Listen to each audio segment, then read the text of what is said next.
Vitamin biology के इस explainer में स्वागत है। आज हम सिर्फ फैक्ट्स को रटने वाले नहीं हैं, बल्कि एक मेडिकल स्टूडेंट के नजरिए से इसके असली बायोकेमिकल लॉजिक को डिकोड करेंगे। इस कहानी की शुरुआत होती है लुनिन द्वारा इनकी खोज से और 1912 में कैसिमिर फंक द्वारा इन्हें ऑफिशियली विटामिन नाम दिए जाने से। तो चलिए बिना किसी देरी के सीधे विषय पर आते हैं। हमारा आज का ये क्लिनिकल स्टाइल सिलेबस कुछ इस तरह होगा। हम बात करेंगे बायोकेमिकल स्पार्क प्लग्स की, घुलनशीलता की केमिस्ट्री की, फैट सॉल्युबल और वाटर सॉल्युबल मैकेनिज्म्स की, और आखिर में बायो इंजीनियरिंग और गट सिम्बायोसिस की। तो चलिए सबसे पहले बात करते हैं section 1, the biochemical spark plugs, organic compounds और एनर्जी की। अब यहाँ एक बड़ा ही दिलचस्प फिजियोलॉजिकल पैराडॉक्स सामने आता है। जरा सोचिए, अगर विटामिन से हमें 0 कैलोरी मिलती है तो फिर ये हमारे जिंदा रहने के लिए इतने जरूरी क्यों हैं? बिल्कुल, कार्बोहाइड्रेट्स और फैट्स वो ईंधन हैं जो हमें कैलोरी देते हैं, लेकिन मानव शरीर का ये कॉम्प्लेक्स इंजन सिर्फ और सिर्फ ईंधन के भरोसे तो नहीं चल सकता ना। इसका सीधा सा जवाब एक बेहतरीन इंजन एनोलॉजी में छिपा है। विटामिन्स शरीर की हजारों केमिकल रिएक्शंस के लिए इंजन ऑयल, कूलेंट और स्पार्क प्लग्स का काम करते हैं। मतलब इन स्पार्क प्लग्स के बिना खाने से एनर्जी बनाने की जितनी भी मेटाबॉलिक प्रोसेस हैं वो बायोलॉजिकली पूरी तरह से इम्पॉसिबल हैं, लिटरली इम्पॉसिबल। अगर इसे एकदम क्लिनिकल नजरिए से समझें तो विटामिन्स असल में एंजाइम कोफैक्टर्स होते हैं। ये वो नॉन प्रोटीन हेल्पर मॉलिक्यूल्स हैं जो किसी एंजाइम के ताले में एक परफेक्ट चाबी की तरह फिट होकर उसे एक्टिवेट करते हैं। कोई भी एंजाइम एक कैटलिस्ट के रूप में तभी काम कर सकता है जब ये कोफैक्टर्स वहां मौजूद हों। सेलुलर लेवल पर देखा जाए तो यही स्ट्रक्चर उनके फंक्शन को तय करता है। अब बढ़ते हैं अगले हिस्से की तरफ, the solubility chemistry divide, hepatic storage versus renal filtration. Water soluble और फैट सॉल्युबल विटामिन्स के बीच का ये जो फर्क है ना, ये सिर्फ पानी में घुलने का नहीं है, ये एक बहुत ही गहरा बायोलॉजिकल डिवाइड है। एक तरफ हमारे पास वाटर सॉल्युबल विटामिन्स बी और सी हैं। ये ब्लड प्लाज्मा में आसानी से घुल जाते हैं और हमारी किडनी तुरंत इन्हें फिल्टर करके यूरिन के रास्ते बाहर कर देती है। इसीलिए इन्हें हमें रोज अपनी डाइट में लेना पड़ता है। लेकिन दूसरी तरफ के-ई-डी-ए हैं। ये पानी में नहीं घुलते, बल्कि लिपिड्स के साथ जुड़कर लिवर में एक हेपेटिक रिजर्वॉयर की तरह लंबे समय के लिए स्टोर हो जाते हैं। तो चलिए अब तीसरे सेक्शन पर आते हैं, fat soluble mechanisms deficiencies at the cellular level. चलिए उन स्पेसिफिक फिजियोलॉजिकल सिस्टम्स की गहराई में चलते हैं जिन्हें ये फैट सॉल्युबल के-ई-डी-ए विटामिन्स सपोर्ट करते हैं।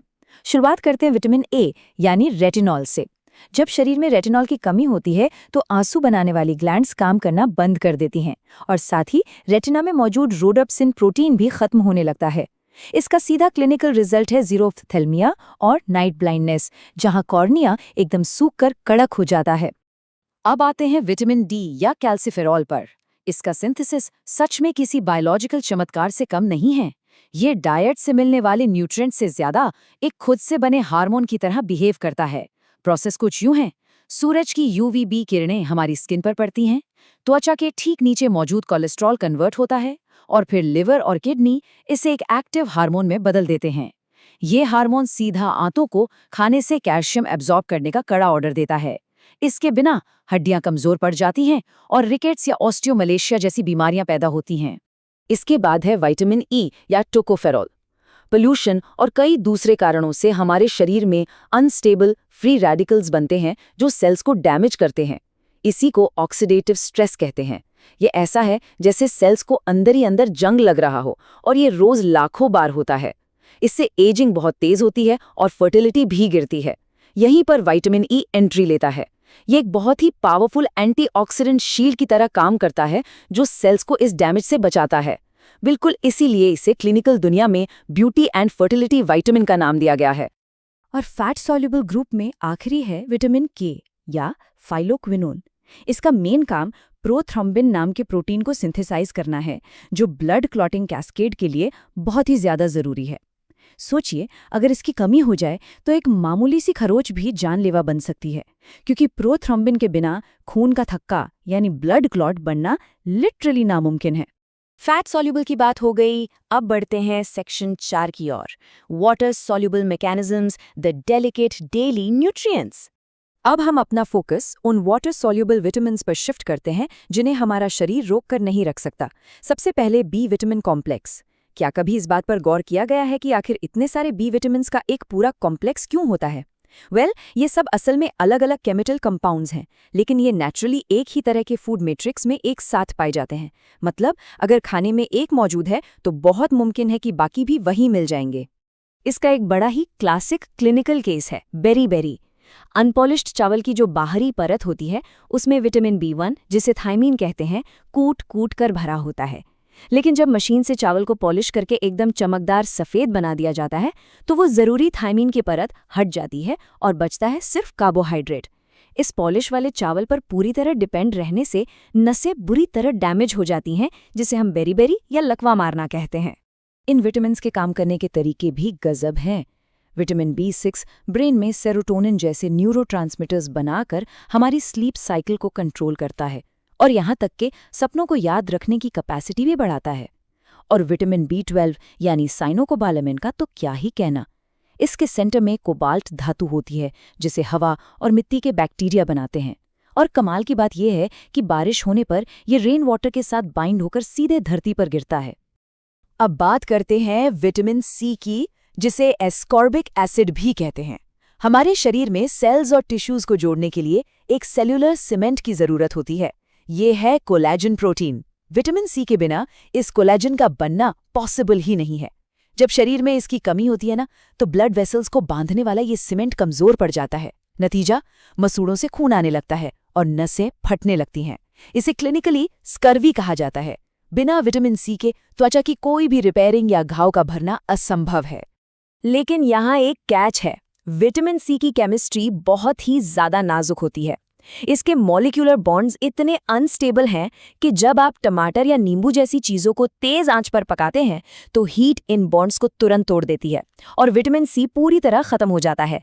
यही नहीं, सब्जियों को छीलकर ज्यादा धोने से भी ये पानी के साथ घुलकर बह जाता है। इसीलिए मैक्सिमम एब्जॉर्प्शन के लिए इन सोर्सेस को कच्चा खाना ही सबसे स्मार्ट चॉइस है। हम अपने आखिरी हिस्से पर पहुंच गए हैं, section 5, bioengineering and gut symbiosis, the self sustaining factory. यहाँ हम देखेंगे कि ह्यूमन बायोलॉजी और मॉडर्न साइंस ट्रेडिशनल डाइट की लिमिटेशंस को कैसे बाईपास करते हैं। हमारे गट माइक्रोबायोम में मौजूद खरबो ई कोलाई बैक्टीरिया के साथ हमारे शरीर का एक बहुत ही शानदार सिम्बायोटिक यानी सहजीवी रिश्ता है।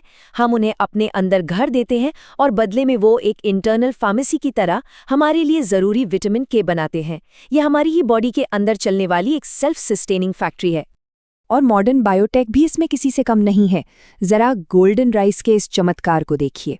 नॉर्मल सफ़ेद चावल में विटामिन ए बिल्कुल नहीं होता, लेकिन जेनेटिक इंजीनियरिंग का इस्तेमाल करके साइंटिस्ट्स ने डैफोडिल फूल और बैक्टीरिया के जीन्स इस चावल में डाल दिए। इसका नतीजा ये हुआ कि चावल के पौधे ने खुद बीटा कैरोटीन सिंथेसाइज करना शुरू कर दिया। ये शरीर में जाके विटामिन ए बन जाता है, जिससे आज दुनिया भर के हजारों बच्चों को नाइट ब्लाइंडनेस जैसी बीमारियों से बचाया जा रहा है। तो इस एक्सप्लेनर के आखिर में एक बहुत ही गहरा सवाल सामने आता है। अगर इंसान का शरीर हार्मोन्स बनाने के लिए सीधे सूरज की रोशनी का इस्तेमाल कर सकता है और एंजाइम्स बनाने के लिए गट बैक्टीरिया का, तो क्या ये सिर्फ एक खाली बर्तन है या फिर एक perfect self sustaining biochemical factory? Vitamin biology को इस तरह गहराई से समझने के बाद रटने की कोई गुंजाइश ही नहीं बचती। इस एक्सप्लेनर में हमारे साथ जुड़ने के लिए बहुत बहुत धन्यवाद।